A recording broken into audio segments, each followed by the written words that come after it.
Something's going wrong with the tree. Needs to be. You mean giving everybody good training instead of dealing with like a couple of people that have an issue?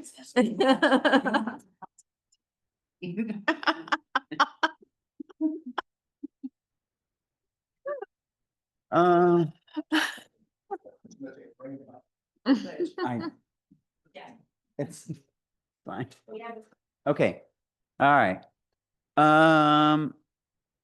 Okay, before we get started, I just wanted to give a reminder for us in the room and then for Will and Diane when you're here. Roxanne was just mentioning to us that the recordings are having a hard time hearing us, and so make sure your mic's on, and then when you turn it on, it's helpful to use like 2 or 3 fingers to get the light to come on. So and then when you're speaking, please speak into the mic. So anyhow, just a service announcement before we start. All right. The Board of Education has called a work session to gather information, discuss and review various aspects of matters outlined on the agenda. No public input or action will be taken during this work session. I would like to call to order the October Board work session of the Mount Hood Community College Board of Education. The following members are present for the work session. When I call your name, please acknowledge that you are present. Diane Noriega. Here. Annette Matson. Here. Will Miller. Here. Larry Morgan. Here. Mohammed Aljuri. Here. And Andrew Spear. I'm here. And Chatoya isn't quite with us yet. We'll move to the first item, 2.1, Student Success Indicators Retreat Update. And I'd like to turn it over to Sergey to run us through some numbers.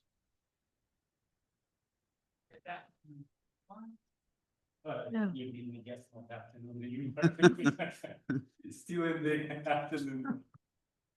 So, first let me see if you faces. So, nice to meet you, and my name is Sergey Shepov. I'm an associate vice president of data and institutional effectiveness. And I'd be happy. I mean, we did talk a little bit with Dr. Skari about that, and my understanding, and I was supposed to turn it down, right? Or just realize that now. Yeah, my understanding is that you've had some additional questions. Unfortunately, I missed that retreat in July, right, that you had. So I can give a very brief overview of the dashboard, right? I won't go much into details because I want to leave more time for your questions, right, as you have.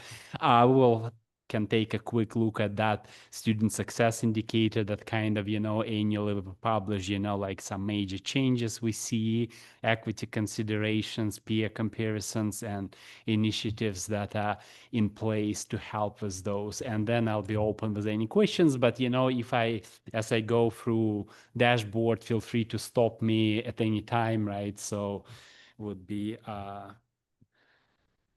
okay, let me share the screen, and I need, it's interesting, let's see, share, that's why, okay. So first of all, what's available, right? So if you go, you don't have to do the full path. If you go to air.mhcc.edu, AIR stands for Analytics and Institutional Research, my department, then you can, if you scroll down to dashboards, you will see 4 dashboards that corresponds to sort of 4 themes in the strategic plan. And then there is a couple, one strategic plan and who we serve. This is just overall on, what's happening in the strategic plan area, and who we serve is a most recent one that has detailed information on the last 15 years of enrollment, right? You can slice and dice data in any way. So I'll just start with the student success, right? So, and all of this are publicly available, so anyone can access them. And specifically, student success indicators, they have to be public by requirements of our accreditor and WCCU. They require that student success indicators are published and available publicly. And there are 3 indicators: 6-year outcomes, fall to winter retention, and credit accumulation, right? How many credits students earn within their first year. And the 5-year trend, how those numbers have been changing. So and then you can further slice and dice it in any way you want. If you click on this filter panel, right, you can see if the results are different by different age group, right? Like if we look at 21, 24, we see numbers. Well, for 14, 20, it's even better, right? That's probably right out of high school, and results are substantially better for that group. You can see the difference by race, by full-time versus part-time, right? You see there is almost double difference. Pell Grant recipients, then the by gender, initial math level and writing level placement, right, where students initially got placed. So all of those are available in here, and similar information on others. So, but and I guess I'll pass this, right? So the student success, my understanding that there were a couple of questions about this. So the idea is, yeah.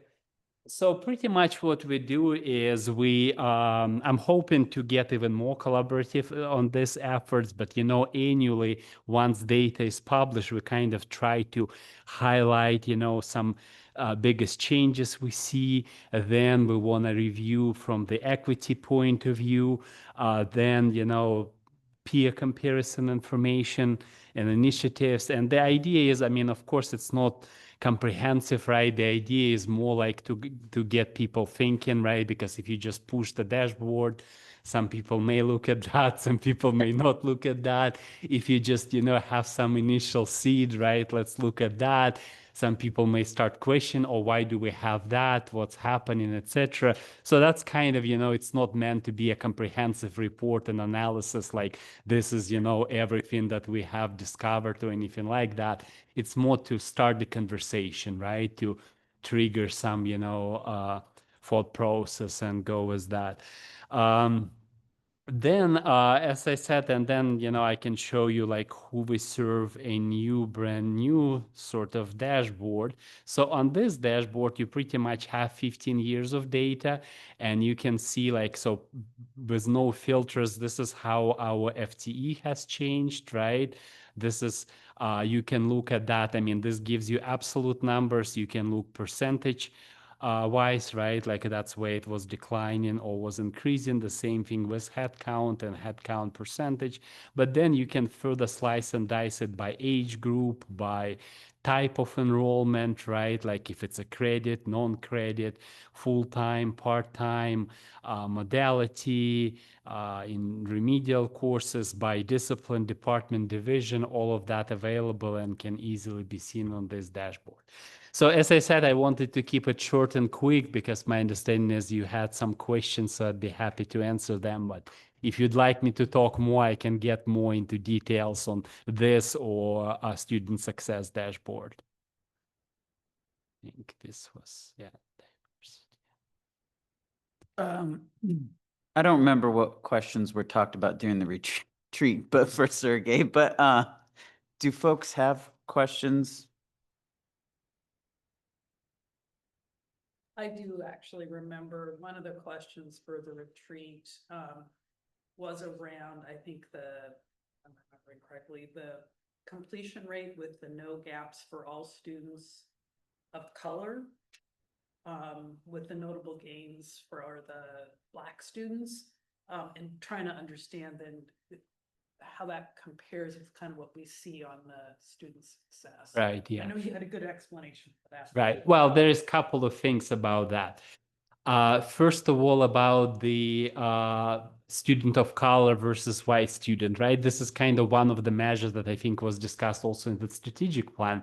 So we kind of, at the high level, because, it's like when you look at data, right, you always look at the higher level and then drill down and down and down. So at the top level, right, like we're comparing, is there any equity gap between, white students and student of color? And for years we've had, and this year we didn't, but then the details come in. But we did highlight it that it's overall, right? Because when you look at some specific groups, there is still some gaps, right? But overall, it seemed like last year there was none.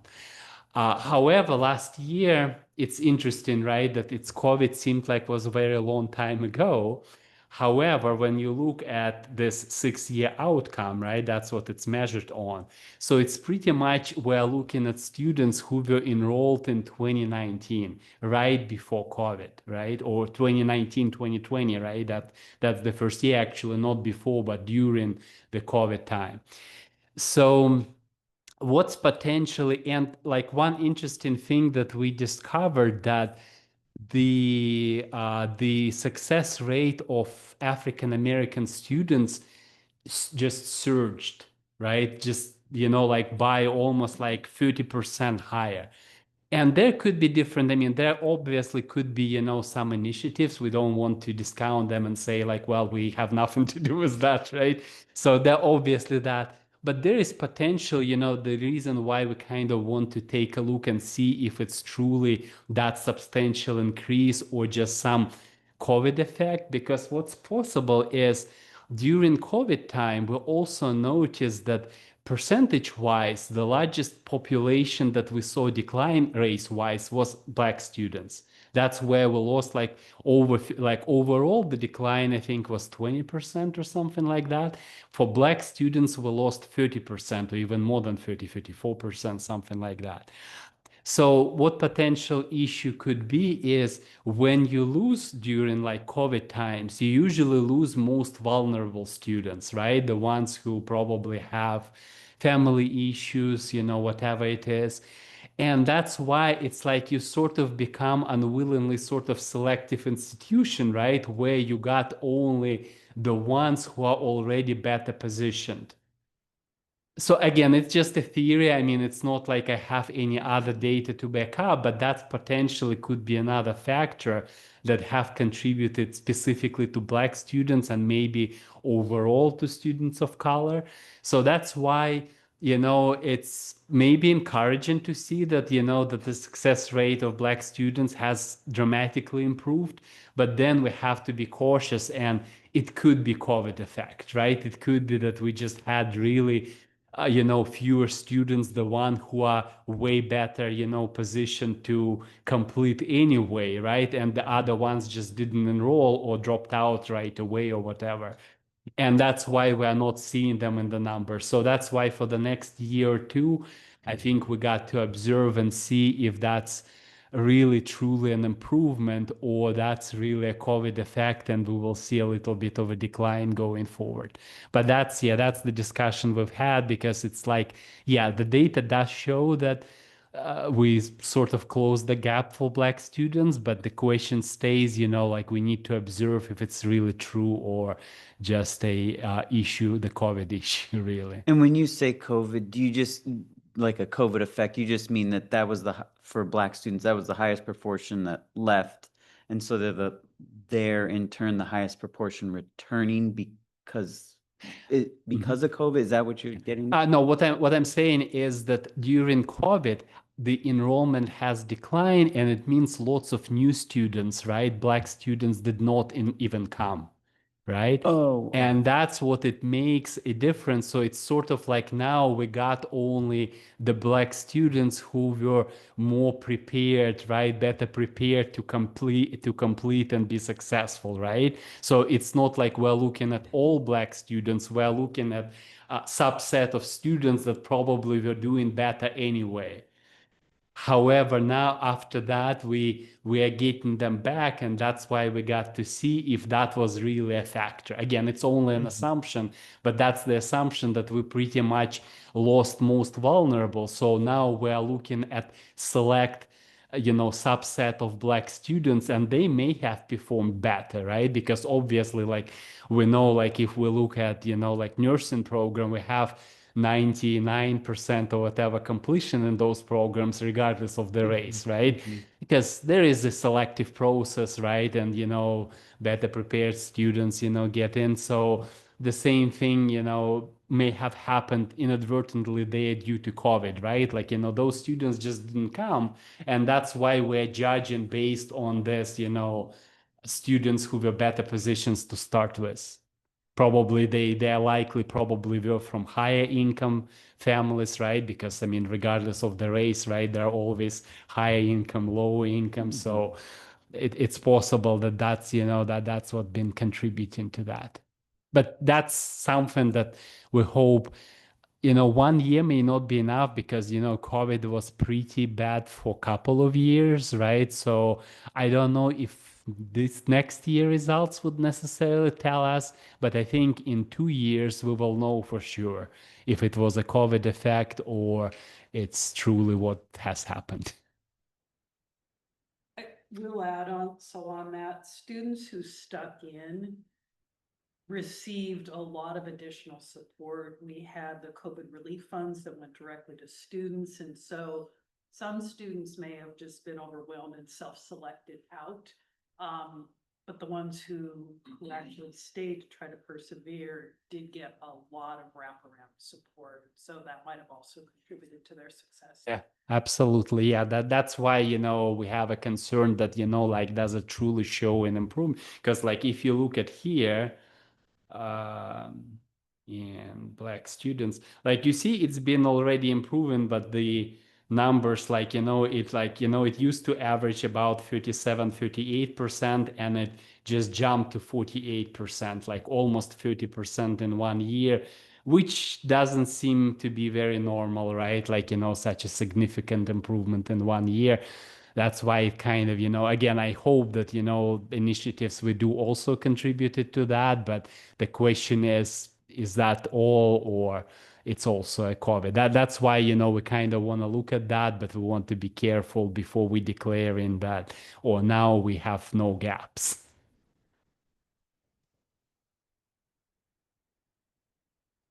Other questions? Your mic. Your mic, Annette. I got a question. Okay. I'm just curious about, on another matter, our international students. I see we have a fair increase there, which is interesting to me because, and I was wondering what we might credit that to. I have family that works at NYU and their international students have plummeted.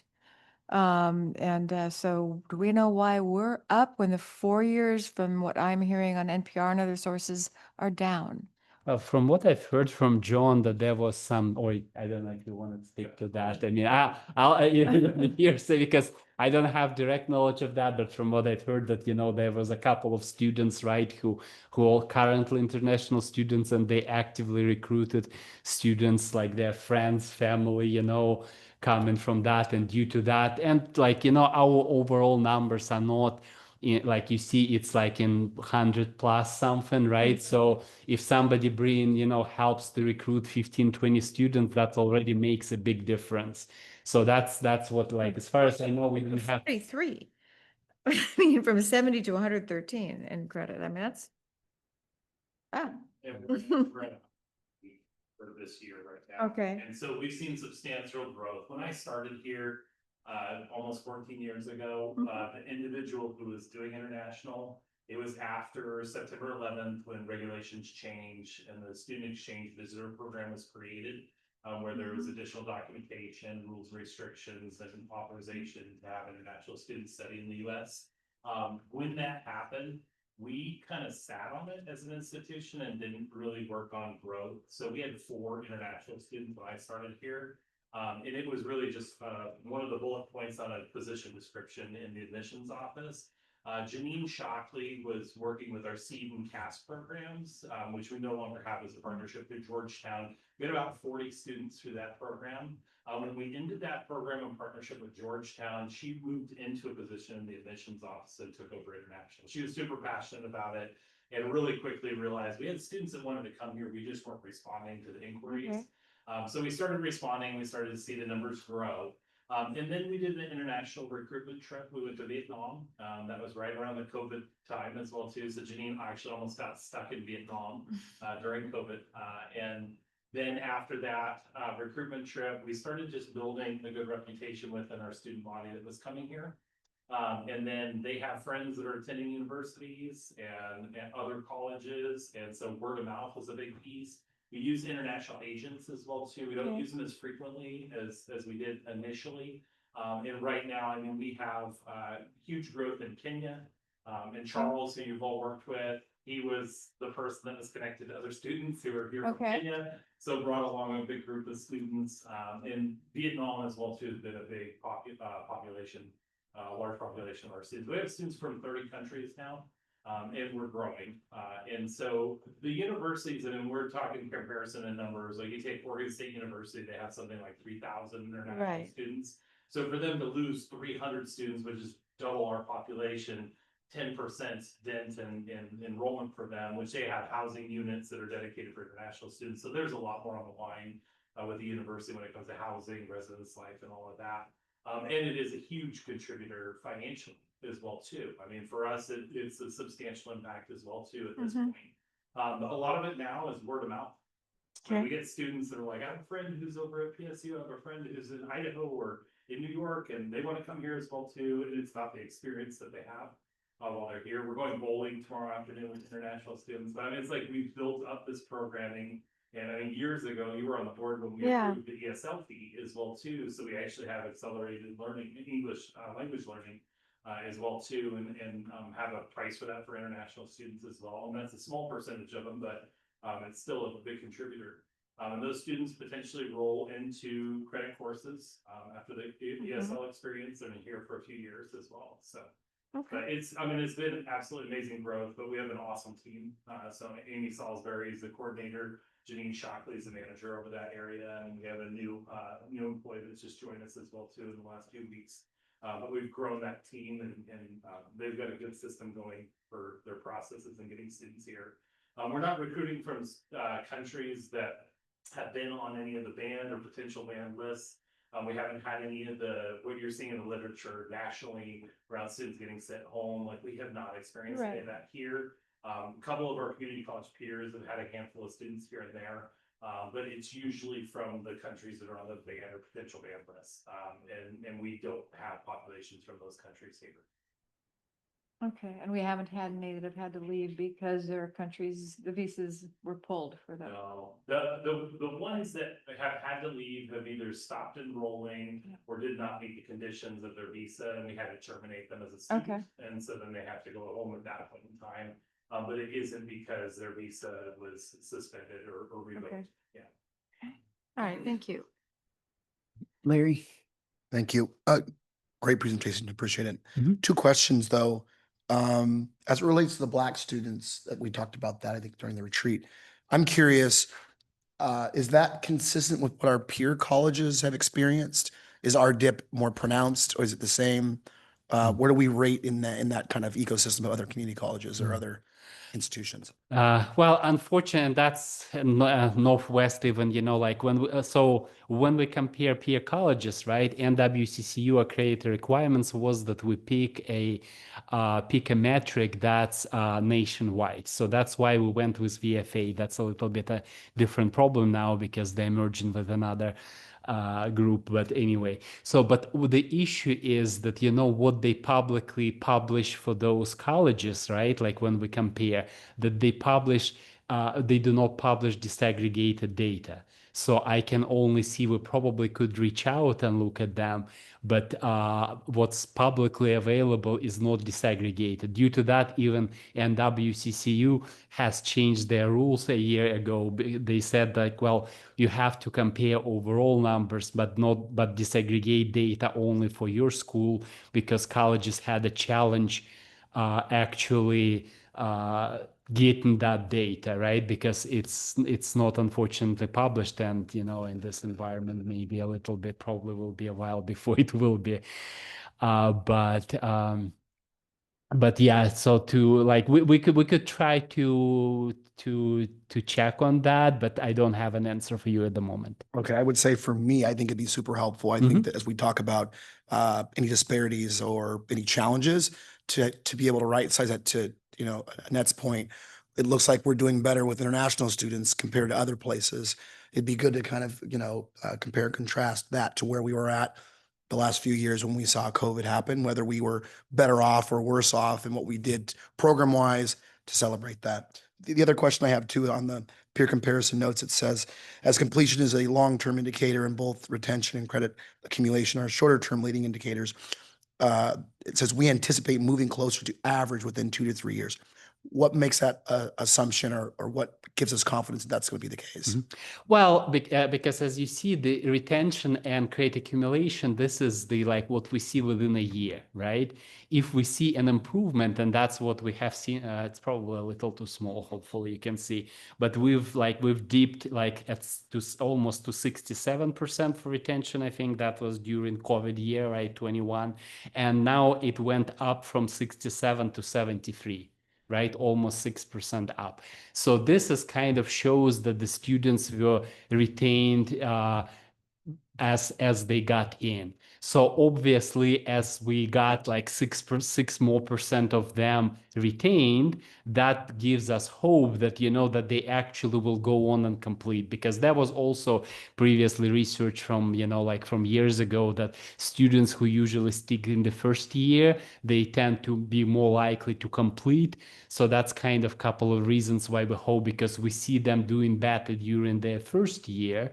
That gives us the hope that, well, they probably will go on and complete, right, within 2, 3, 5, whatever, say up to 6 years. That makes sense. I would appreciate the follow-up on that. In large part, I think that we're hearing with Oregon's economic challenges right now, that with the recession often comes a spike or increase in people retooling or repurposing. So I just keep an eye on that for that indicator as we look around that. But thank you for all the work. Appreciate it. I got a quick question. I'm curious how in the indicators how race is disaggregated. I know I've mentioned this before, so just curious how, if someone marks like 2 or more races, how that's being captured. And I'm wondering if that's under multiracial or unknown, or how that's being captured. So it is, if the students declare more than one, it's multiracial. So currently, pretty much everyone goes by IPATS standards, and within next 2 to 3 years, unless they decide to roll it back, but they, like last year, they have announced that they will be adding 2 or 3 more racial categories. I know that there will be Middle Eastern, there will be I can't remember, but 2 or 3 more racial categories supposed to be added in the coming. I mean, they like IPATS is very slow. Well, I mean, sometimes it's good, right? They give enough time for colleges to prepare, right? So they usually announce things, and then in 2 to 3 years, things started happening. So I anticipate probably Oregon will follow, because their kind of current race, it matches, what federal government is asking for. So, but that's pretty much the list how federal government identifies. I know another change that now Hispanic is a separate category, but it will move in again in 2 to 3 years. It will move to be a race category, Hispanic.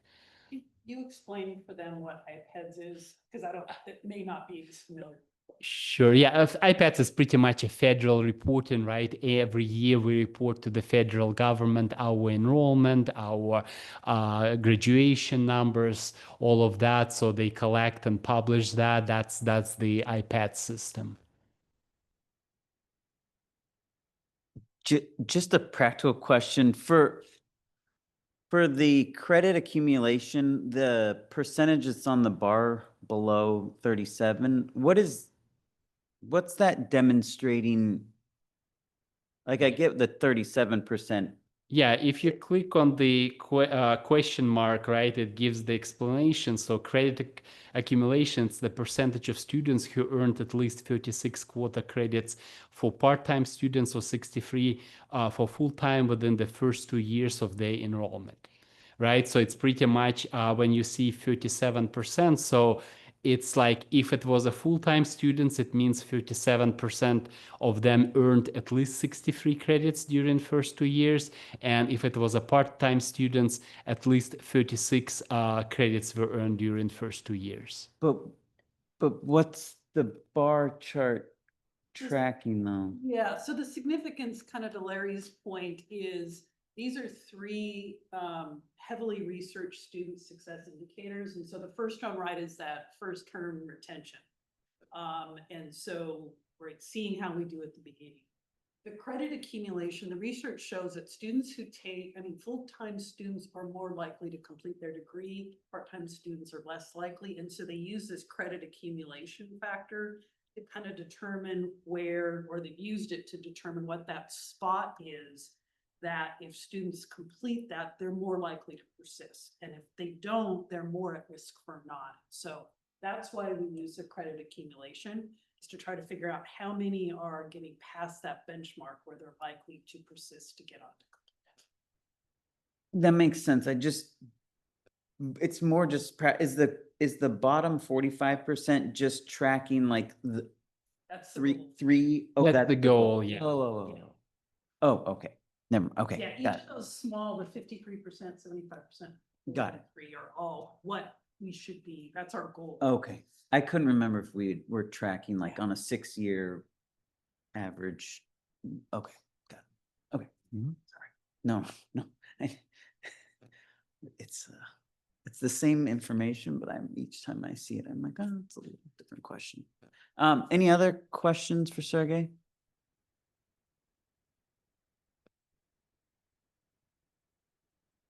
No? Okay. Okay. All right. Okay. Thank you, Sergey. Appreciate it.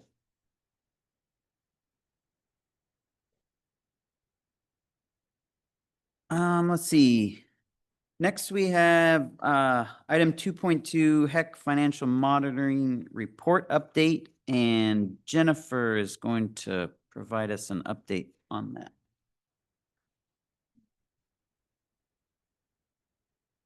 Okay. And just noting that Shatoya joined online as well.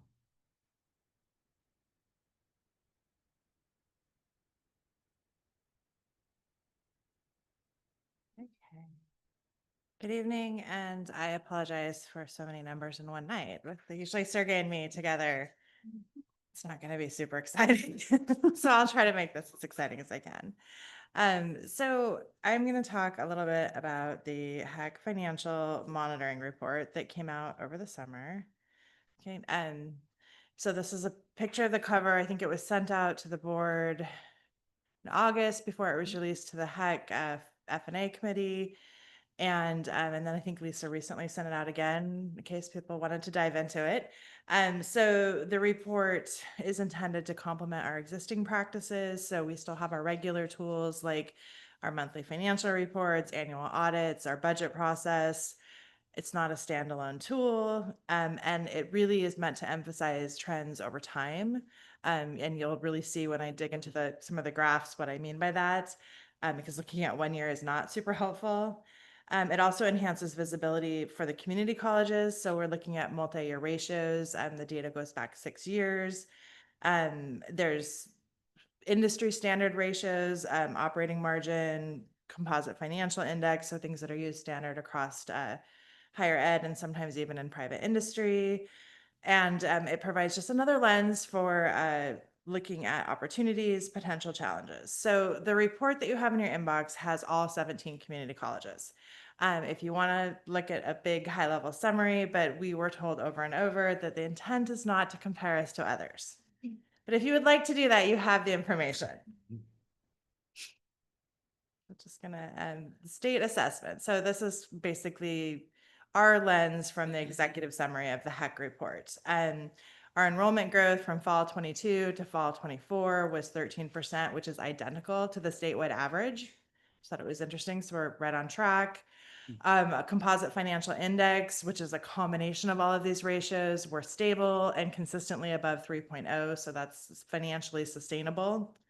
Our reliance on state funding has been stable. We've been lucky so far, although knock on wood, we get through this biennium. So the overall assessment for Mount Hood is that we're stable in all the categories with no signs of financial distress. I also want to point out that the most recent data in the report was from fiscal year ended 2024. So we're really almost a year past by the time we release reports, because that's what we do in finance. It takes us that long to put these reports together. And then I want to tell you a little bit about what's in the numbers, because we have lots of different kinds of numbers that we share with you, right? We have budget numbers and audit numbers, and they're different because some of them are on an accrual basis, just looking at the general fund, and some look at all funds. So these numbers look at all of our funds, the general fund, which is what you see in the monthly report in the packet, plus we have 10 other funds, plus the foundation. So because we report the foundation as a component unit on our annual financial statement, it's included in here. What we've backed out is our pension or retirement liabilities. So PERS and our other post-employment benefits, which is basically retiree healthcare benefits. Those liabilities have been backed out, but still included are our expenses. So our PERS, like the bills that we're paying every month to PERS, are there, but we have this huge like future liability, and that's been removed. And then state support. So you're going to see this trend throughout, and what I keep calling like the teeth, right? And so our state support system pays 5 payments in the first year and 3 in the second year. And on a budget basis, when we bring the budget to you, we balance that out. So we show 4 and 4, but according to government accounting standards, we cannot recognize 4 and 4 because they haven't been appropriated by the legislature. So we have 5 and 3. And so you're going to see that variance as we go through these reports. And the first number that we're looking at for Mount Hood is the operating margin ratio. So this measures whether we're living within our resources. And you can see that green line, well, hopefully you can see a little bit there. Throughout all of these, the green line indicates what the ideal or preferred range is. So 0.02 to 0.04. Our operating margin is averaging at 0.08. Which is double the upward bound of that ideal range. But the ups and downs that you're seeing are due to the way that the state support payments happen, right? So like one year we get 5, the next year we get 3. So really, I think those averages there at the bottom, which is a 2-year average of 0.08, 4-year average of 0.09, and a 6-year average of 0.08, like that's really what we want to focus on, is not the peaks and valleys of our state funding system. Wouldn't Like you have a the ratios, wouldn't a balanced ratio be 1?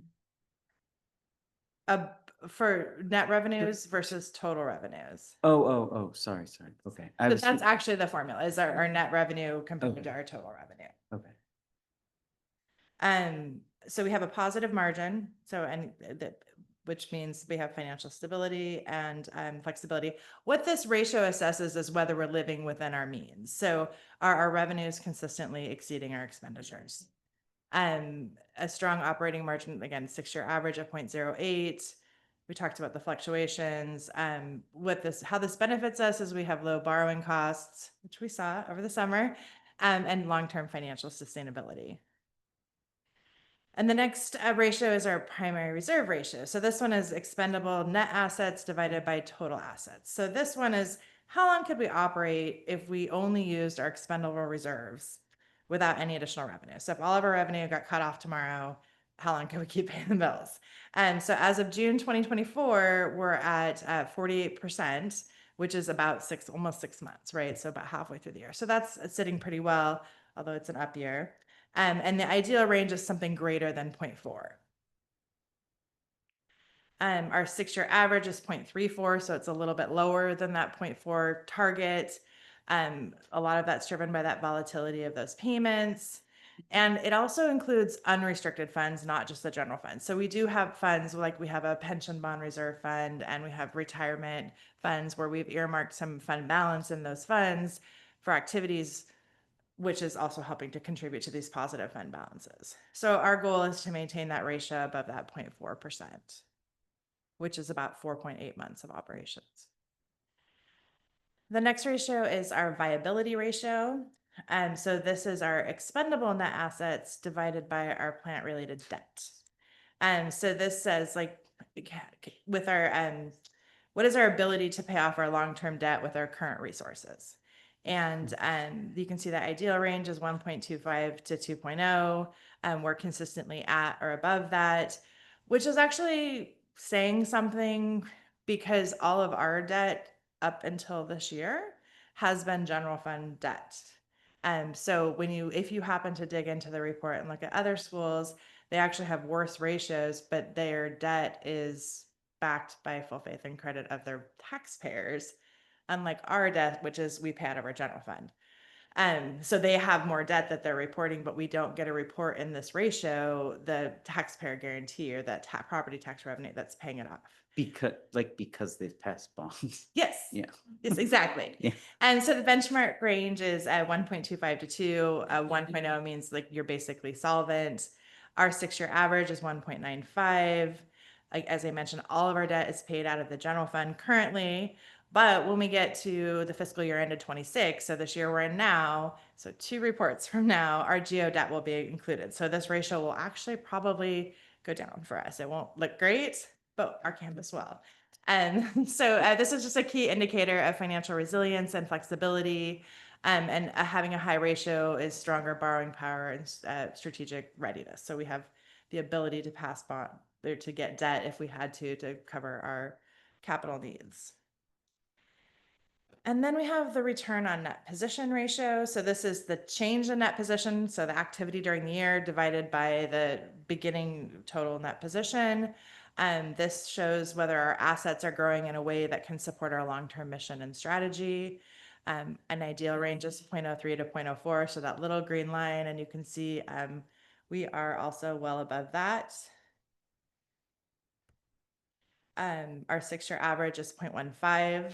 And a positive ratio means strong financial growth and stewardship. These numbers can be influenced by external factors. So mid-year cut in state support, asset shifts, like there are things that are outside of our control, property taxes that can impact these ratios. But it implies that we need to continue focusing on balancing that investments, like what do we invest in to help our long-term sustainability, and how do we maintain stability? That's what too many S's. So all of these ratios get combined together into a composite financial index, and they're weighted. So this is a national indicator. It's used by iPads as well.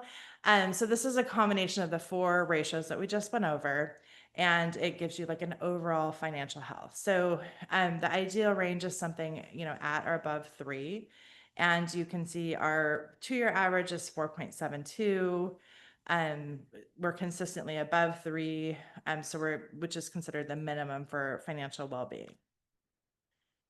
And then they have provided, and this is from the report, like, what does this mean what does this number mean? Like, what should we be doing as a board, as a higher education commission when we see these numbers? And so we fall in this highlighted range here of 4.5 to 6.5. And again, depending on how many years you average, we're slightly shifts a little bit, but focus report resources to compete in a future state.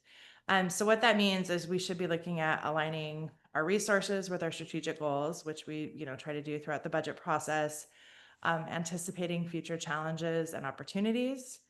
So thinking about funding distribution changes, things that are going to be in our shift to student support and success, all of those things, like how do we use our resources now to position us well in the future, and then focusing on prioritizing investments that enhance our competitiveness. I think not just competitiveness as we think about like us versus PCC or Clackamas, but like also like certificate programs, or like how do we show value to people that are trying to retool. If they, we look at all of the tech people that are getting laid off, or the Intel people, like how can we add value to that, and how can we invest the extra resources that we have into things like that, which we have been very consistently doing over the last 3 years through the strategic enrollment management program. So that's one of the things that, coming up through budget, we've invested in international students, we've invested in marketing initiatives. So there's a lot of different things happening across campus, that we've taken extra resources or reallocated resources in order to make these investments so that we could improve our return in the future.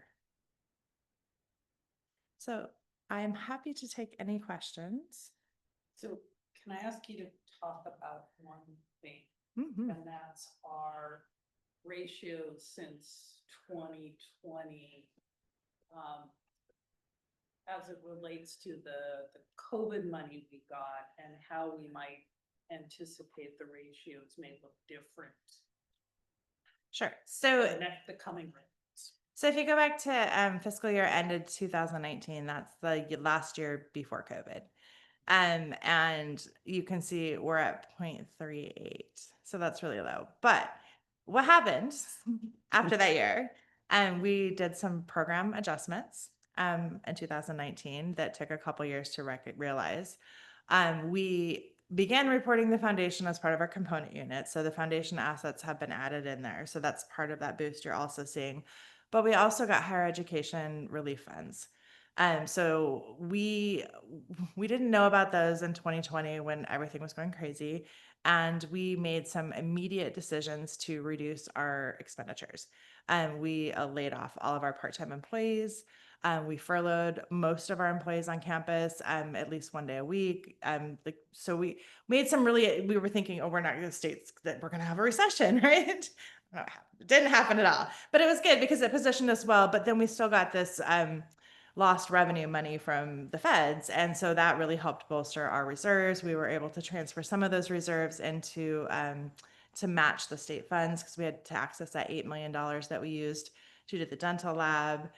So being able, so we have used these reserves. So I want to say like our peak reserves were in that 21, 22, 23, and you've seen this as we talk through budget, right? Our reserves we adopted a budget this year with a 10% and coming off of almost 20% reserves in those peak years. So you will see these numbers probably go down a little bit as we spend through some of those reserves that we'd built up. I think our goal is to really maintain at least a 10% ending reserve. We don't necessarily need 20%.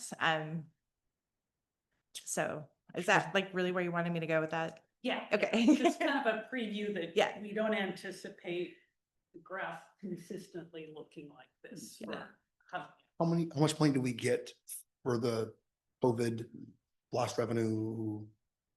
Oh, I want to say 11 million. Yeah, that sounds right. And we allocated it to all funds. So again, some of it went to the general fund, but we also gave like the aquatic center, our student activity fund. So that's where you're kind of seeing all of these balances outside of the general fund as well. And they're spending through some of that as well.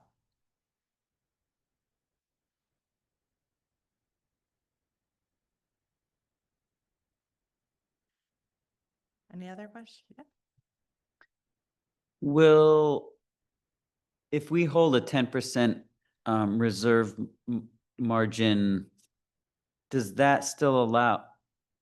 We talked about did you say 4.5 or 5.5 months worth of reserve? Mhm. Does that 10% equates to that many months of?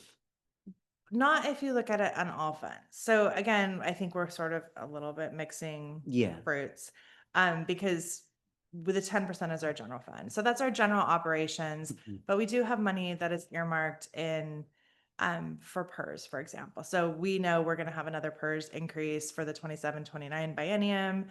Our 2003 side account will be paid down. We won't have the debt service, but PERS rates go up every year, but we have that kind of built in to help cushion those rate increases. So that's sitting there as reserves, but it's not showing up in that 10%. But it's showing up in when you look at the entity wide, we have those reserves, and we have like about $1 million set aside for retiree health insurance and severance pay that we have for employees. So like that counts towards all of these reserves and is not reflected in that 10%. So we probably have a little bit more than the 10% when you look at all funds. Oh, that you mean under emergency circumstances you could draw upon? Yes. You- They're not to get us- legally restricted. They're Because they're entities outside our breathing. general fund. Yes. Okay. So that does help. So bolster. so that month number that you were talking about includes that holistic look at Yes. all funds? Yeah, the Okay. 5.5 months Not includes just the all 10. funds if we had to tap resources everywhere to which was what we would do if Yeah, we, for some reason, stopped getting, if there was a state shutdown, right? We stopped getting Right. state money. Or terrible things. okay, thanks. Larry? Perfect. Thanks, Jennifer. This is nails. Great work. Two questions. One, I think we all saw yesterday the state forecast for the biennium for 27-29. Looks like $373 million less than we anticipate. Things look better. Obviously, I think that they're going to be anticipating cuts. What are your thoughts about what we may need to do to orient ourselves, either state or federally, with changes in funding sources? So I'm It's gonna, the easy the one. whole presentation on that next month. Next month, November, but sneak preview. We are starting now. So I have rolling out next week, next week at our managers meeting, it all blurs together. Kind of a big picture. We're gonna look at, I put together basically a heat map of like areas of stability and instability, ranging from admissions to program array to workforce. So kind of looking at in our financial stuff, all of these are on there as well. Where we're gonna focus, looking at some common myths that happen in higher education, a baseline survey to kind of find out.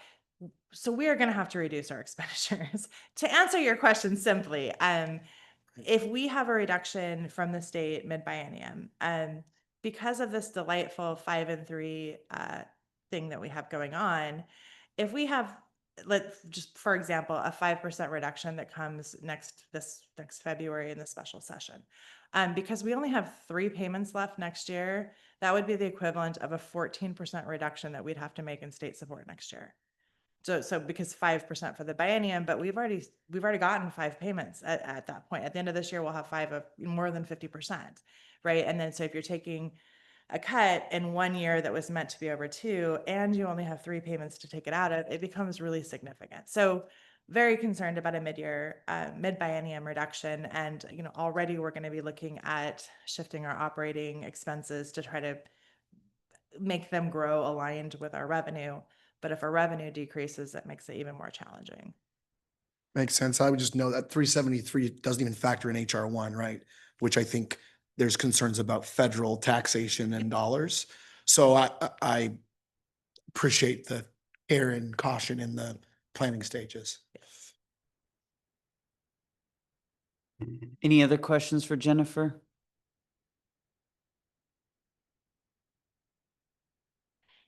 Exciting presentation next month.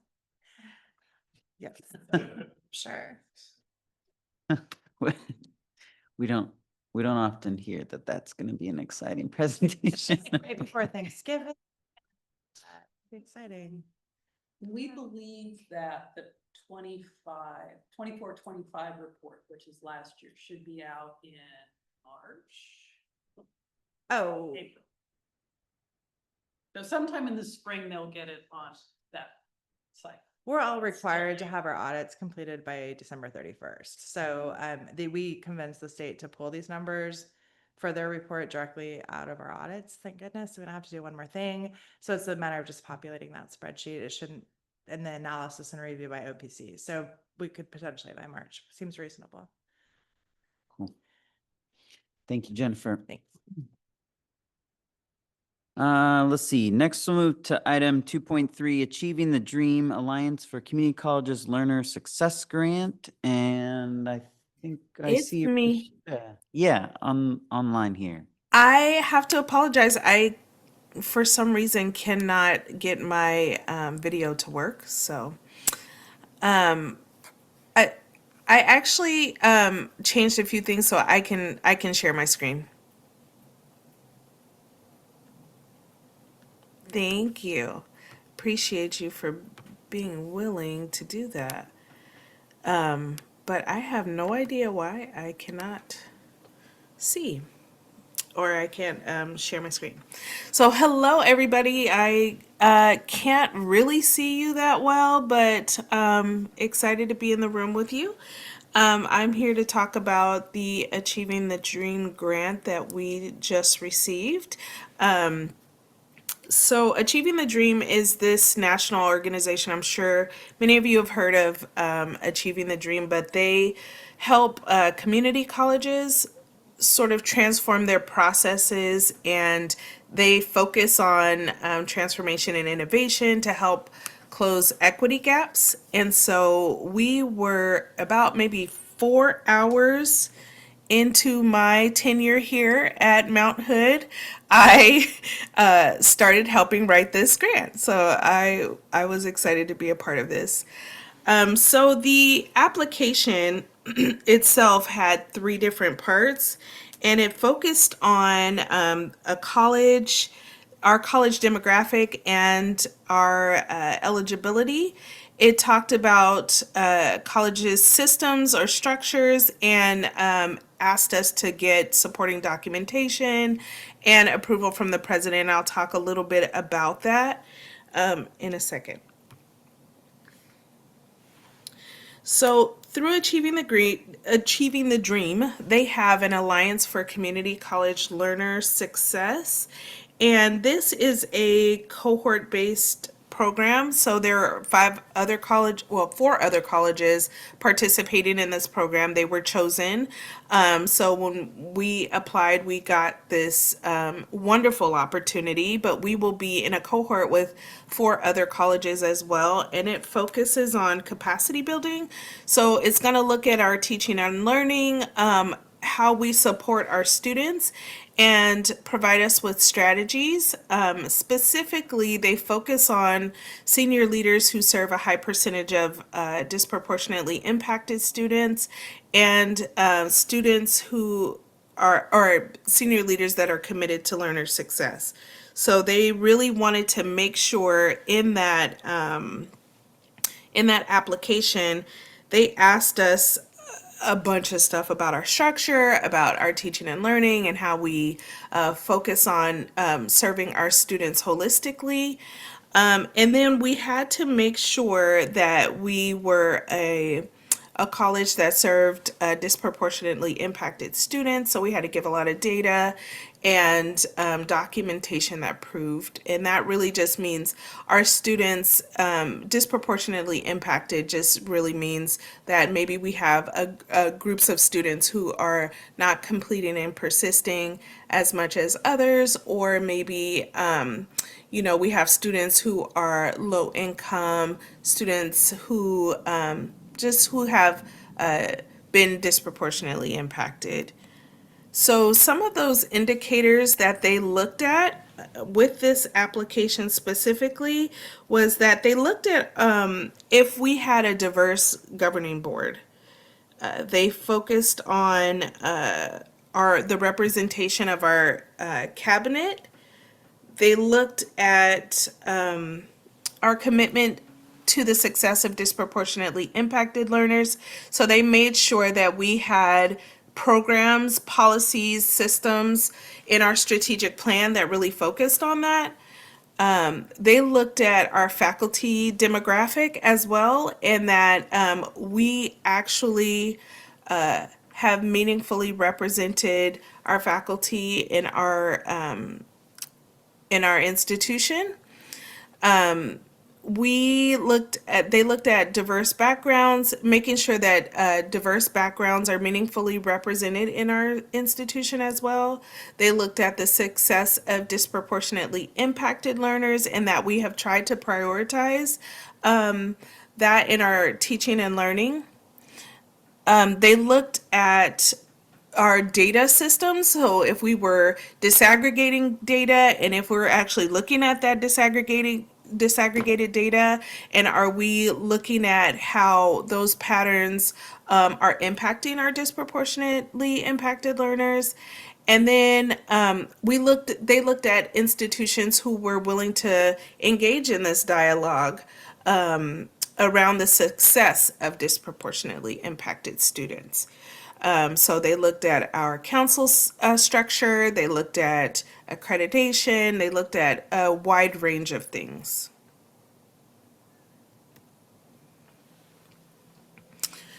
So Achieving the Dream will commit to support us through this program by giving us $15,000. And that's really a help because we can use that for travel, we can use that for stipends, we can use that for really anything to help us achieve our goals through this program. They are going to provide us with a coach to help us, to deliver tailored guidance and help us along the way. They will provide us with technical assistance workshops specifically on teaching and learning and holistic student supports focusing on disproportionately impacted learners. They also will conduct they'll conduct two in-person site visits. So they'll do one in the first year and they'll do one in the next year. So this is a 2-year program, and they will make sure that they come out and visit us and really provide us that support to make sure that we're doing what we're supposed to do. And then they're going to provide us monthly virtual coaching. Now, when we did this application, we asked for specific things that we would need help on. One of them, I think, being career readiness for students. And then the other one, I can't remember exactly what the other one is, but what they had told us is just kind of put something down and we can revisit it later if this is not what you actually want to focus on. So we've chosen to focus on redesigning our systems through guided pathways, which is something that I'll also go through in a second. This is the team that will be really focusing on this effort. Dr. Red, who is our VP of Instruction, Dr. Hamblin, who is the VP of Student Development, myself, and Sergey, who is the AVP for Data Assessment and Institutional Effectiveness. So we will be in Chicago for 2 days, I believe, to do the kickoff. And then we will come back and hopefully be super excited to work on our efforts here.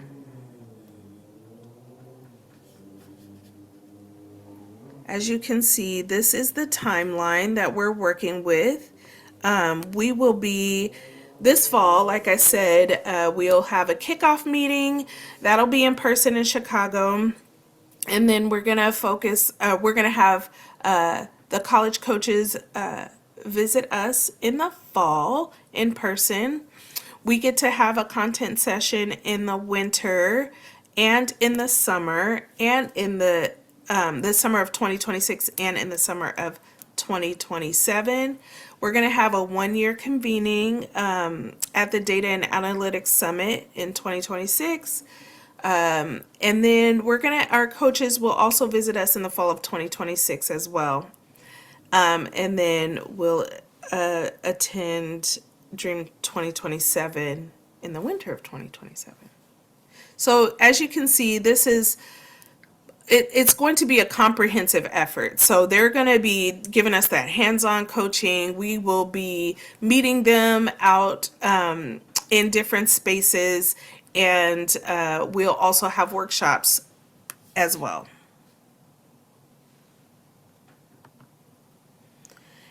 And Sergey just went through all of our data, so I don't want to rehash all of this, but the point here is you can see that there are gaps in our data.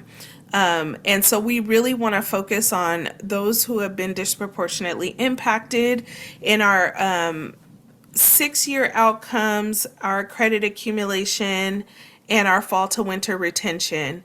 So like I said, I won't go through all of those because we just kind of went through, but if you have questions, please make sure to let me know. But we're going to be working through this and looking at our data and really trying to figure out how we might be able to close those equity gaps. This is Guided Pathways. For those of you who maybe don't know what Guided Pathways is, it is an effort to redesign all of our processes to make sure that our students can get on a path and learn and be successful beyond our institution. And so there are 4 different pillars to that. Clarify the path. So we really just want to make sure that our students understand that we have pathways. And so we provide those clear pathways for our students through program mapping. And we get students on the path. So we want to make sure that our onboarding, our advising is really smooth and that students can choose a path pretty easily. And then we have to make sure that we keep them on a path through our holistic supports and then ensure that they are learning and that they're gaining these critical skills in our institution, but also beyond college. So that is our guided pathways work. And this is the work that we're doing with our management leadership, equity leadership team. And so they are leading the effort on this. We've already started some of this work.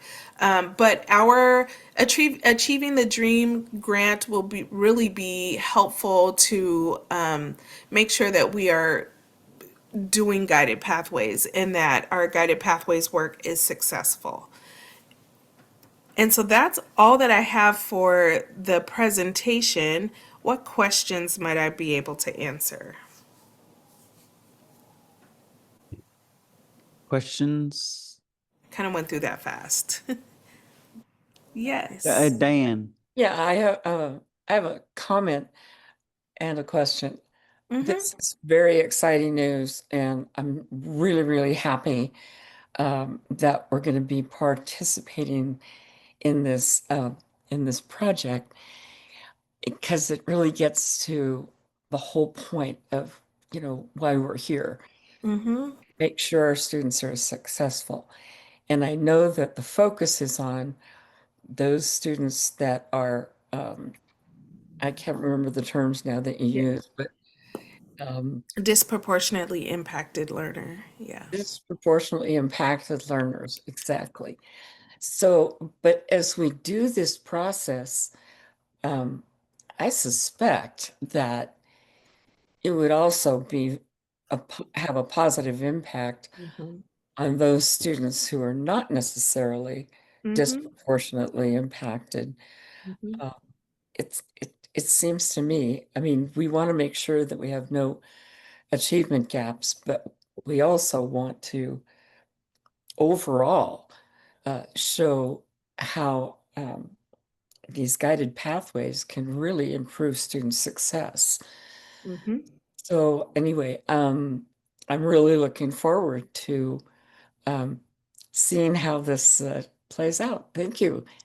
Yes, and you're absolutely right. So in guided pathways work, they started by saying, you know, a rising tide lifts all boats.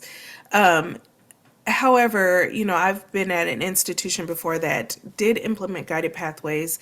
And one of the things that I would say as a leader of guided pathways is that you are absolutely right. A rising tide does lift all boats, but we have to be extremely intentional about making sure that we're focusing on those who are most impacted.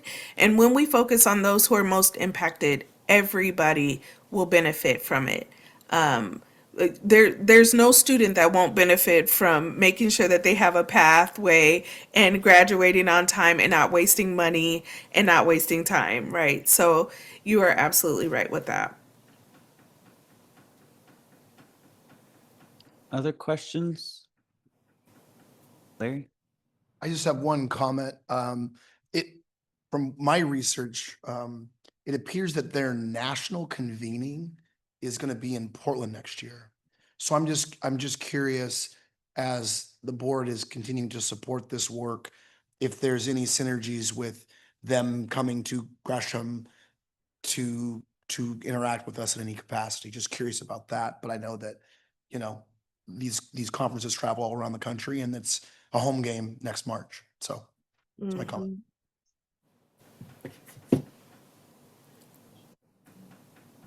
Is that for me?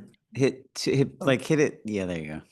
So am I understanding this correctly that guided pathways is available to all students, but we're focusing on the disproportionately impacted learners, or? Mm-hmm. Yes, so Guided Pathways really tries to focus on closing equity gaps. Whatever your equity gaps are, we would be redesigning our processes, our policies, to make sure that all students are successful. And so we will be focusing on those who are disproportionately impacted so that we might be able to achieve success for all of our students. So if a new student, how would we know right away that they are, you know, in that category? When, I guess, yeah, how do we have indicators right off the bat for new students, or is this basically something that we assess as they've gone through their journey, like a few terms or a term or two? Yeah, so how we are assessing disproportionately impacted, we are looking at our data and we're making sure that we can see historically, right? We don't automatically put someone into a category as a disproportionately impacted learner. What it is looking at is historical data, and what it's looking at is research. So we know that historically there are groups that are underserved or either unserved or underserved. And so we would look at big groups of people, but we would also look at our specific data for our college. And maybe our disproportionately impacted learners are not the same as the national, disproportionately impacted learners. So we are going to be really focusing on our data and seeing where the students are, and we're not necessarily looking at like one student, we're looking at groups of students. And so we'll look and see where our gaps are and maybe what those, we're even looking at courses and what are toxic course combinations and where students are not being served or where students are falling off. We're looking at all of that. So it's very holistic. It's not just specifically a student comes in and maybe, we see that our data says that, Native American or Black students maybe are lower on the credit accumulation. We're not going to look at them and say, oh, you fall into this category, right? We're looking at history, historical data. We're looking at our patterns, and we're looking at the college's data. And then the other thing I wanted to say about that is that we're actually going to be teaching our college how to look at data as well, and how to make sure that their students are succeeding and things like that as well. That's all a part of Guided Pathways. Thank you. That makes sense. Thank you. Appreciate that. Mm-hmm. I'm excited to see how this plays out. I was a recipient of the Future Connect. It was very similar to Trio. And if I didn't have that guided DARS or just a plan laid out, I wouldn't have graduated. So I'm very excited for this tailored pathway for more students to graduate at Mount Hood. So I'm excited to see you all's progress. Yeah, and your story is a lot of our students' story. So that is just something that we're definitely keeping in mind. One of the things that I did want to make sure that I mentioned was that Guided Pathways when you implement it, right, it takes 5 years to truly see results we'll start seeing some results right away, but to look at our data to see if this is even working, it'll take 5 years to fully implement. So I just wanted to make sure that folks understood this is not a sprint, it's the marathon, right? This is a very long-term process, and we will continually be looking at these processes to improve them. Rashida, I've never really thought about this directly, but we talk a lot about student success and wraparound services and things. And then I've heard the term many times, guided pathways, but in hearing you kind of talk through what guided pathways looks like at a high level, is it fair to say that that's like a policy tool that helps guide curriculum? And so therefore it's not centered but in on just a student, but it's a population look. Is that the way to distinguish it? So I would consider it to be more of a framework instead of a tool. And so when I say a framework, what I mean is this is how we do the thing, right? It doesn't necessarily it's not the tool to help, well, I guess it can be a tool to help us implement it, but it's also a framework. So if we're looking at the framework of guided pathways, there are those 4 pillars. It's kind of a guide to help us look at our student population, the total student population, and who goes to our college specifically. So I wouldn't say that it's like a policy or anything like that. Within the guided pathways framework, there will be change of policy. There could be change of policy. There could be change of our practices and our overall wraparound services through the framework. It just is kind of a guide to teach us how to do the work. Got it. Does Thank that you. make sense? Yeah. Okay. Yeah, I mean, there's like a million questions with that, but it's fine. Thank you. Oh, well, I would Um, love to sit down and talk about it. So, Yeah, thank you. Other questions? Okay. Thank you for your presentation. Appreciate it. And yeah, looking forward to see what you all learn. All right. Let's see. Next, we're going to move to the report that you have here from John, and which is a follow-up from last month. And John, I didn't know if you had stuff you wanted to go over and highlight, and then we take questions, or but want to turn over to you if you had something. There we go. We got red light. I want to start with an apology to the board for our last board meeting. I misunderstood what I was to be presenting on at the 6 p.m. session. So apologies to the board. I went straight into SIM, and I was supposed to be talking about who our students are. And then that probably messed up a little bit of the rest of the board meeting. So my apologies to the board and to Dr. Skari for misinterpreting what I was supposed to do. So I did produce a written report for you. It is fairly lengthy, and if you haven't seen the theme for tonight, we're using a lot of the same data sets. This is actually utilizing data from who our students are, or who we serve, off of the dashboard that Sergey shared earlier this evening. I do have a couple things that I can pull out of here for some talking points. I don't know if the board has had ample opportunity to read it. I know you received it this morning. So I definitely do want to have opportunity for you to take a look at it, and ask any questions that you may have as well too. Fairly high level view. Couple things that I'd like to call out though, in regards to a couple different changes that we've made over time in regards to data collection. So in our admissions application at the national level from data reporting, there's 5 races and ethnicities and 2 genders. And so institutions over the years have had an opportunity to expand those lists. One institution across the United States, Ohio State University, has been very extensive on their expansion of lists for both race, ethnicity, gender, sexual orientation as well too. They actually produce a document every year which could be used as a guide for most current terms and identities as well.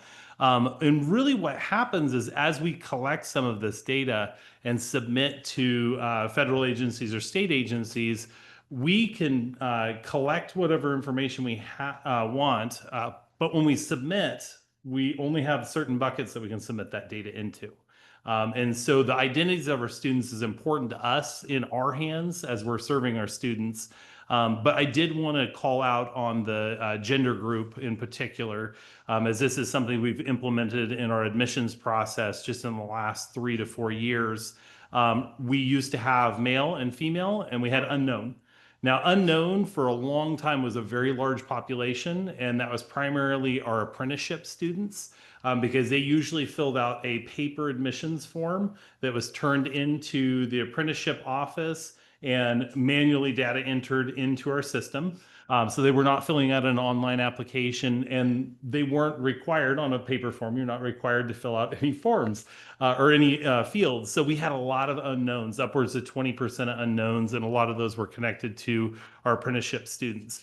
And so we've changed process in regards to that. So you'll see the unknown numbers are declining significantly, but we've opened an expansive list of categories for gender. And really what we're seeing just over the past few years, very, very few students in the first couple of years. I mean, under 30 students total in any category of other than male or female. And now we're starting to see growth in those categories. And really for us, what we see that is, first, there's a place for an identity. Someone can identify in our admissions application, identify who they are at our institution. But additionally for us, it's information we can utilize to identify supports and services for students and programming for students.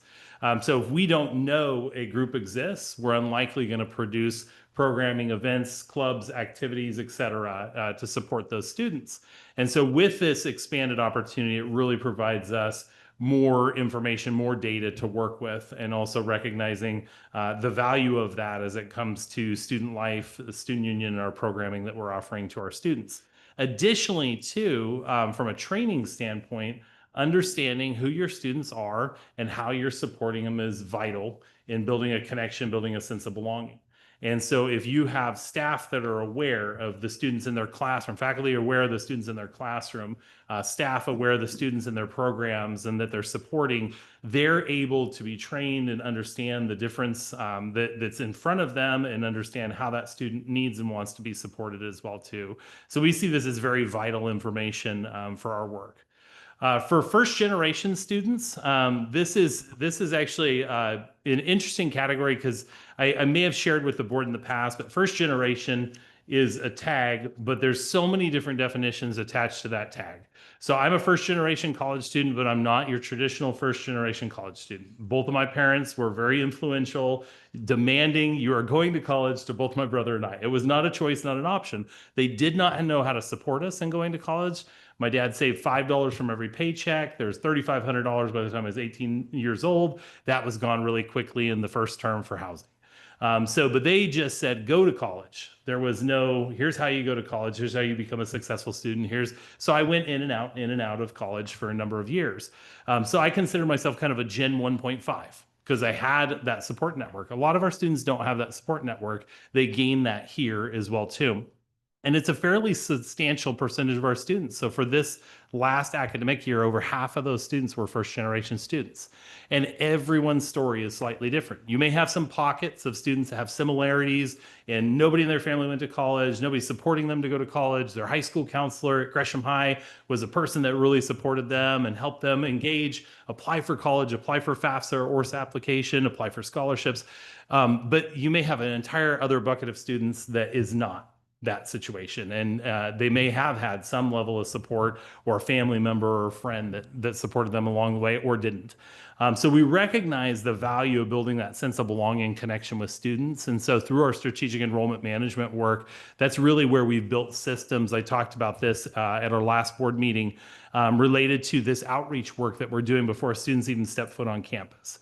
Making multiple phone calls, text messages, emails, trying to reach out and connect with every student before they step foot on campus. The priority has been the first generation college students, but we're touching every student before they've walked in the door for that first term. And we find that to be vital. They know us by name by the time they walk into those offices. They're like, hey, you're Janine. Hey, and it's actually really cool when they have that name and that face. And then what happens is when they come back for service to, say, the Student Services Hub or advising where they built this connection, they'll come back and ask questions for another office in that office because they built that relationship. So it's a place that they trust on campus, a place they'll go to because they know it as a resource center. They know that it's a place that will help them and get them pointed in the right direction as well, too. So talking about credit-bearing students, this is the vast majority of our students on our campus as well too. Like I mentioned up above as well, a third of full-time and 2/3 are part-time.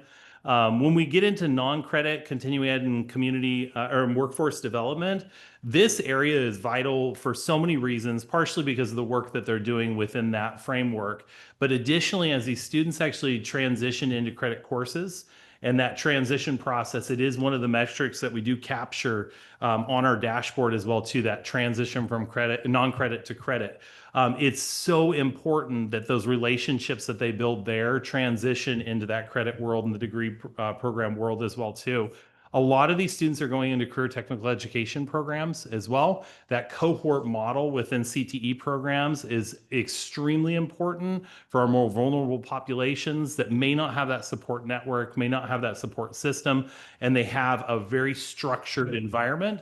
So as Rashid is talking about guided pathways, the model with guided pathways, if you think about what a student would experience applying for a college, if they just did it on their own, and actually if we just said, all of you are going to go apply for Mount Hood, I know many of you have degrees from here already, but if you were just to apply for college and pick out a major, you have some background information, some knowledge about what that process may look like. But imagine a student who's never engaged in higher education. The only thing they know is a high school diploma and the 24 credits you need to get the high school diploma, that there isn't necessarily a major associated with a high school diploma. Now you have to pick something that you want to do out of a gigantic list of 140 different possibilities. And then you get to pick classes out of 1,600 different options that hopefully you looked at something that said which ones are probably a good idea to take. And so really, if a student does it on their own, you can get lost very quickly. Now, the exact opposite of that is our career technical education programs, which are very, very prescriptive in nature. There isn't a lot of choice. The guided pathways model really isn't about eliminating programs, but it's about structuring choice for students that makes sense, that gets them exposure early, to where if you have someone like myself who doesn't like shots and doesn't like blood, and I may want to become a nurse, that I can figure that out really early on, that I don't want to become a nurse because I don't want to give shots and I don't want to draw blood. And so hopefully those opportunities exist for students early on so they can make career decisions and make important informed decisions as well too. And also the opposite of that is being inspired. So maybe they get exposure to something in those first couple of terms that inspires them, and they thought they were here as a business major, and now all of a sudden they want to do political science. They want to do a health science. They want to do something different because they had exposure in a class and thought, this is really great. And this is really where our human development courses come into play. We use those as transitional courses where it's career guidance. It's really that exposure to, here's a bunch of different careers, there's a bunch of different opportunities. And that's one of the courses we embed in that transition process for non-credit community ed workforce development. Any questions so far? I can just keep rolling down. Almost like the Cliff Notes version. So dual enrollment, early college, 2,206 students involved in this, 9 high school partners. There is additional high schools throughout the state. We do produce an annual report where we do transcribe or partner with schools outside of our district as well too, in relation to specific courses that only Mount Hood teaches. It may be a school like my high school down in Klamath Falls. Mazama High School was a partner for one course, and it was just a special course that Mount Hood taught. Nobody else had the program, and this is a partnership. Klamath Community College didn't offer it. So we do have beyond that, but the core of this work is really with the 9 local high schools. It's the College Now program, middle college program, and then also the sponsored dual credit. Now, middle college, if you're not familiar with that program, it's actually pretty cool because the students will fulfill their high school diploma requirements and can earn an associate's degree at the same time. The challenge with that from a financial standpoint is the Oregon Promise. So they then create themselves ineligible for the Oregon Promise at that point in time because they have the associate's degree, they have the 90 credits, but they're ready to transition on and transfer on. And that's a great spot to be at 18 years old, not having any debt for those first 2 years of college as well too, earning that high school diploma. So really, really great opportunity in that regard. We're looking at opportunities for expansion of this as well too. The sponsored dual credit is another option where we work within the high schools to mentor their faculty with our faculty to pair them up on the instructional methods, pedagogy, and building course syllabus and learning outcomes. And so there's better alignment with those as well, which we see as great value. All right, transfer students, about 2,800 of those students are transfer students working towards those bachelor's degrees at four-year institutions. On that dashboard, you can also track the BAS degree, cybersecurity. Obviously, at this point, we're still in the infancy of that program, so we won't have completers in that regard. And I thought it was kind of interesting. So from our historically marginalized populations, almost 400 of these students are Pell and first generation within that population of transfer students.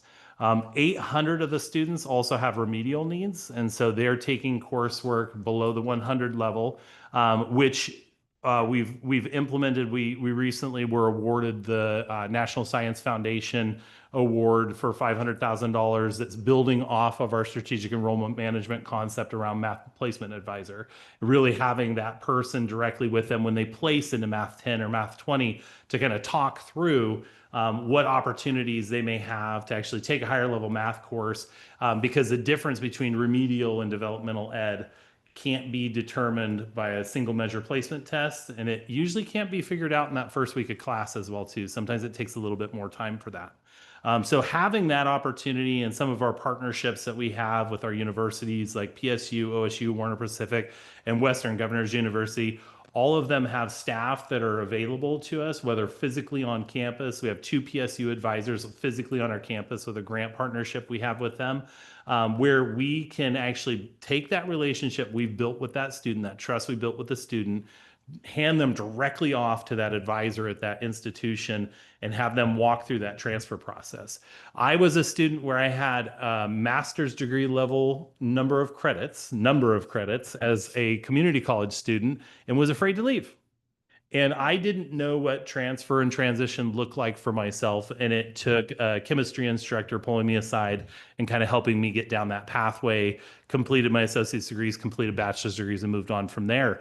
But really, I was comfortable and I was going to stick around. And so for me, I didn't have somebody from the university that I was aware of coming to my college to meet with me and tell me, hey, you look like you're a transfer student, and here's how we're going to help you and support you. And like I said, I'm Gen 1.5, so I did have some support network. They just didn't know how to support me or what I was needing to do as well. So these are vital partnerships. We just had a meeting this last week with Western Governors University. We also met with George Fox University. They're all very interested in having more of a campus presence and at least a direct connection with our students. Career technical education, almost 1,500 students are attending in relation to a CTE program. Cohort-based programs have higher graduation rates, and really the prescriptive nature of this is a key piece. 66% or 2/3 of the student are first gen in CTE programs as well. So the bulk of our first gen students are actually taking CTE programs. And so we can kind of see that trajectory from high school, also knowing more recently in the past 10 years, work that's been happening within K-12 around CTE education, CTE transitions, and support increasing graduation rates with access to CTE in K-12.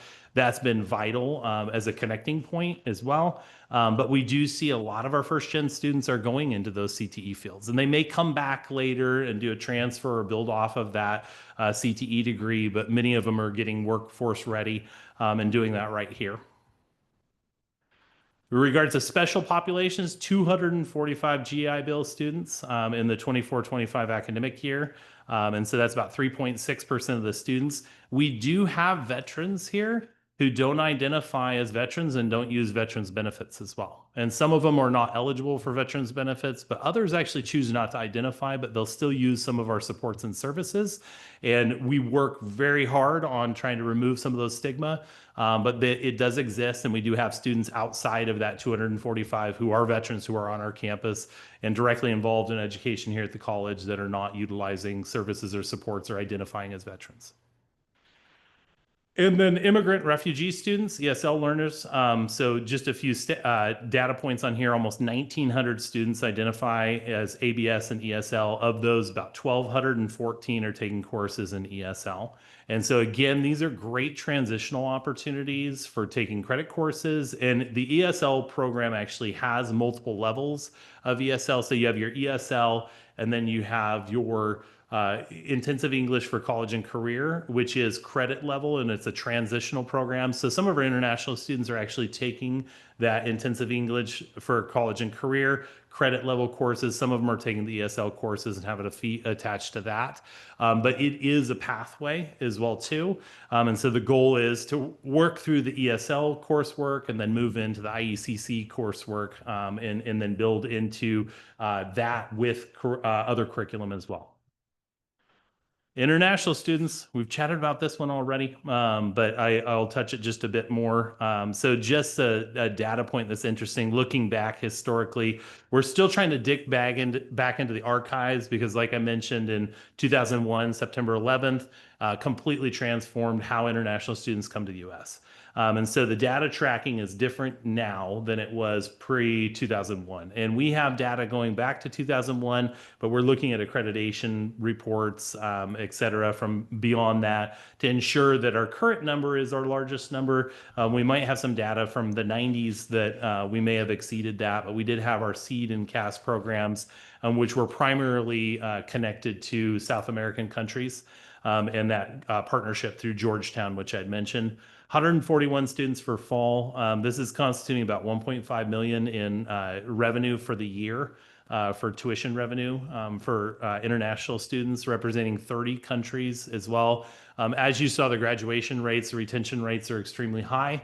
They want to stay here and they're required to take 12 credits. And so they're fairly committed and they do have a good support network for most of our students. They do have to show resources in order to qualify to come to the US and study as well too. We're anticipating some level of growth in this area as well. I know there's concerns nationally and some of the universities are seeing some declines. They have a lot of students, and so declines for them, they're probably losing a few students to us. And yes, this is recorded, they'll likely hear that. But they're likely losing a few students to us and the expansiveness of where they're recruiting from and the operations that they have in comparison to us is vast. So, I mean, we do not have an international student housing building like Oregon State does. A lot of universities have that as well, too. That is costly, meal plans to go along with that, et cetera. So we do have a fairly low cost program. We just funded a full-time position, cobbled some funding together from our part-time, and then actually the international student fee, we utilize that fund to actually pay the remainder of that salary to add an additional full-time employee to the team. We're seeing some really positive benefit from that as well. And I'm excited about the growth opportunity. Last year, we ended spring term with 120 students. We did not start the year with 120 students. So similar to College Now usually starts out small in the fall, builds up to the spring. International normally starts out large in the fall and may decline by the spring, but our pattern has been growth throughout the year. I think the team's really committed to finding those transfers. There is a bill federally right now that they're seeking feedback on in relation to international students coming to the U.S., some restrictions, new rules. We did give some feedback on that bill as well. One of the concern areas is the transfers and new rules imposed by transfers, potentially having them go home before they would be qualified to transfer. That would have a pretty substantial impact on us if that was to pass. But at this point, we're hopeful that that's not the case. So I think we're hopeful for a lot of stuff. So I'll take a pause right there. What I'll just say, and Sergey touched on this earlier, that dashboard, if you haven't had a chance to play around with it at all, it's fun. It's actually really, really fun. There's a ton of data in there. You can go on for hours and hours and hours. I think I spent a good chunk of my last week and a half in that database as well too, looking around. And actually, I mean, this is the tip of the iceberg in relation to what's really in there. So, questions? I just had a couple questions, John. You touched on a little bit on career technical. Do you track when a student returns from a career technical path and then they're coming back to get their associates to transfer? How does that play into just the work generally of your department and then us tracking and thinking about recruiting those? I just remember talking with Lisa when I was first coming onto the board, and it was like she talked a lot about stacked credentials and like that CTE is that natural progression and. Yeah, so for stackable credentials, we'd be looking at career pathway certificate. So like less than 1 year certificate, a career pathway certificate building into an associate's degree, which would be the end of the CTE program. So if they were to return, they'd either be returning in a different CTE program or a transfer program. Okay. And so in what we can track is the career pathway certificate, less than 1 year certificates, or anything under the 2-year associate's degree. And if they return to complete that particular parent associates, we can also track to see if they've come back in a completely different program as well too. So they may have come in an automotive program, did that for a few years, came back, said, oh, this new cybersecurity, and they're back for that as well too. But realistically, we're not tracking that aspect from a transition, like a returning student who's returning in a completely different program. We do have data associated with first time, full time. And when they come back or return and have been here before, we can look at credit accumulation as well too as a factor. But as you saw in both Rashida's and Sergey's data, that's one of the key metrics that we're looking at in relation to the guided pathways work as well too. So that 6-year rates, success rates, yeah. Got it. Thank you. Annette? Yeah, I'm just thinking, as you talk about slicing and dicing this information, maybe it really doesn't matter that much, but as you look at the different breakdowns of students, so you may have someone who is first generation, they may be white, Asian, Black, they may also be an immigrant, but they may not be. Maybe they were born here, but their parents are immigrants or refugees. And then how do you end up categorizing or tracking when someone makes it into a number of categories? Where do you decide where to put them? So just one piece on the immigration status, we do Right. not collect that on our admissions application. Okay, well, and good now, yeah. Programmatically Yeah. within ESL, they do have some level of conversation with students in regards to that. And it's primarily attached to funding sources and what they can or can't use funding towards. But outside that, we don't collect the immigration status on any of our admissions applications. Right, Partially someone because we could, don't want to know it. well, right, but they could also be, maybe their parents are immigrants or refugees. They were American born, but anyway, could also, multi-background, whatever. And Yeah. I think the best way to answer your question is probably to tie back to the guided pathways work. And Okay. and so I worked at Lane before coming here. We were Achieving the Dream School. I was a data coach at Lane. And that data coach received training on really how to look at, interpret, and identify gaps in our data. And so that's really where we're going to use the coaches through the grant program that we've been selected for to really identify where those largest gaps are. We have some ideas of where they are, Okay. but really where we need to start focusing our energy and attention, implementing changes to have an impact. I think all of us likely could go through here and go, hey, I'm seeing this thing and I wonder what we could do about it. And it's trying to identify where all the things are that we could do and have an impact on. Okay. So I know Sergey talked about Black students in particular earlier and some of the success or improvement in that area. So like in the student union, one of our staff down there has actually produced a list of Black students who have placed below the 100 level of math and is doing outreach phone calls and messages to them each term and has been doing that for a couple of years now, just for additional supports, connection, and ensuring they have access to resources or aware of resources as well too. So there's little efforts like that, but we're looking at more of that framework piece of really how we can make larger institutional efforts, larger institutional change that will have a bigger impact rather than on just the handful that get selected off of a report and contacted and have that privileged opportunity of having somebody looking out for them. Right, right. And again, we can get into people from whatever demographic group may also, your family may have been here for generations, or your family, maybe just your parents arrived and you were or were not born here. So yeah, we don't break anything like that out. I know the K-12 system does, but At this point, we maybe asked the finer if question we on need- language yeah. spoken at home. Right. And that's really as close to an Agreed. immigration status and even multi-generational Listen, you might immigration you status. might very well be a citizen, but still speak a different language at Yeah. home. Absolutely. So doesn't necessarily correlate to Yeah. immigration status. Okay, all right, thank you. Mohammed?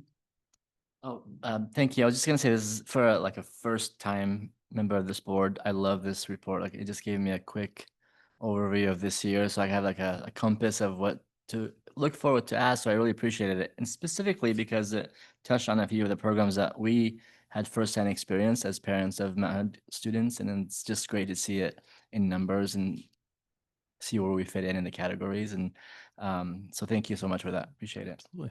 Thank you. Any questions, Shatoya? I'm curious, in all the data that we've seen tonight, there was not much about the people who live with a disability, information. So I know we have a disability service area. So I'm wondering, has that been tracked on, your end, John? And how are we tracking that data of how many people are using the service or how that can be improved? Absolutely. Shatoya, thanks for that question. I came prepared as well too. So I've switched over to my cell phone because I have data on here as well too.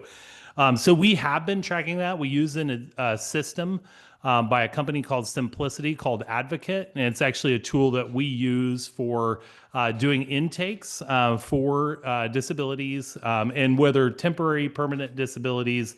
And like we've expanded a lot of this work as well too with partnerships with our K-12. So when a student is on an IEP in K-12, when they leave, that stops. So it doesn't transition with them here to the college or university that they go to. So really, we don't know about it. And a lot of the time it might come up as a behavioral issue in a classroom. So we might get a report of concern and now it's a behavioral issue. And then we have a conversation with the student realizing they have a disability and the way that they were behaving in the class is associated with that. And they just don't have the supports in place while they're a student here yet. And so we spend a lot of time with our behavioral intervention team actually reviewing these reports and identifying where support needs are in place. Our director of accessible educational services, David Pontius, actually serves on our behavioral intervention team and our threat assessment teams as well too. And uses that as an intake mechanism. So we've been tracking this data for about 12 years. And I'll just give you some numbers from the last 3 years to just show you some substantial growth and increases. And I'd say post-pandemic, these numbers have actually gone up significantly. But 22-23 academic year, we had 288 students who are utilizing services through our Accessible Educational Services Office.